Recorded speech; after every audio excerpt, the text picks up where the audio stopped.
ওজন কমাতে চাইলে এমন খাবারই দরকার, কারণ আমরা ডায়েট করতে করতে এতটাই বোরিং হয়ে যায় যে উল্টাপাল্টা খাবার কিন্তু প্রায় সময় খেয়ে থাকি।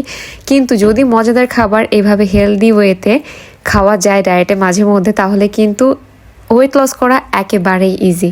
তো আমি এখানে চটপটির ডাল ধুয়ে নিয়েছি খুব ভালো করে, সারা রাত ভিজানো ছিল।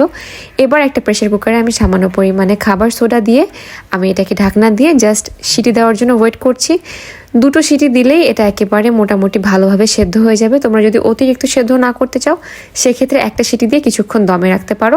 চুলায় একটা প্যান বসিয়ে দিলাম, তার ভেতর দিয়ে দিচ্ছি জিরা, তারপরে শাহি গোলমরিচ আর দিয়ে দিলাম শুকনো মরিচ। তো এগুলোকে একটু মিডিয়াম লো হিটে টাইম নিয়ে ভাজতে হবে, বারবার নাড়াচাড়া করতে হবে, যাতে খেয়াল রাখতে হবে কোনোভাবে নিচটা পুড়ে না যায়। পুড়ে গেলে কিন্তু তেতো ভাব হয়ে যাবে।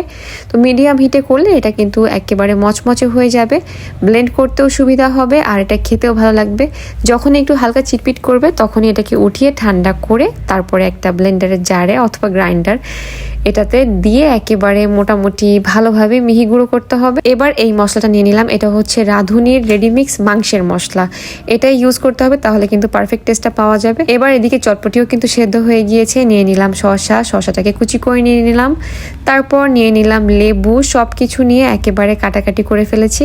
পেঁয়াজও অলরেডি এদিকে কাটা হয়েছে আর শসাটা একেবারেই কিন্তু মিহি করে কাটছি যাতে খেতে বেশি ভালো লাগে। নিয়ে নিলাম ধনিয়া পাতা, এটাও খুব ভালো করে কুচি করে নিলাম।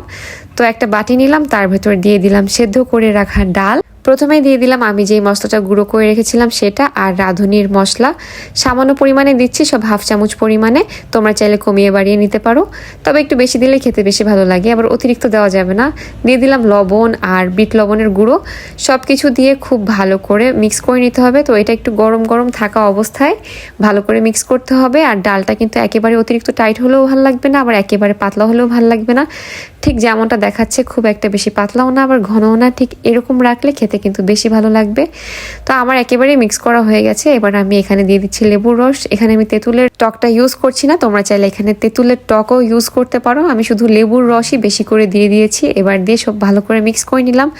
এবার উপর থেকে দিয়ে দিলাম কুচি করে রাখা পেঁয়াজ, দিয়ে দিলাম কুচি করে রাখা শসার পরিমাণটা একটু বেশি দেবে যেহেতু ওয়েট লসের জন্য খাচ্ছ, আর চটপটি হাফ কাপ মতো নিলেই হয়ে যাবে।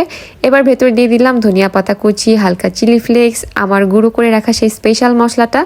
তো সব কিছু ওপর থেকে ছিটিয়ে একেবারে সুন্দর করে রেডি করে ফেললাম। এটা কিন্তু খেতে ভীষণ ভালো, এটা তোমরা চাইলে স্ন্যাক্স হিসেবে সন্ধ্যায় খেতে পারো, যখন বাইরের উল্টাপাল্টা খাবার খেতে ইচ্ছা করে তখন যদি বাসায় এভাবে হেলদি করে বানিয়ে নাও সেটা 100 গুণ হেলদি হবে বাইরের থেকে, অন্তত ওয়েট লসও করতে সাহায্য করবে।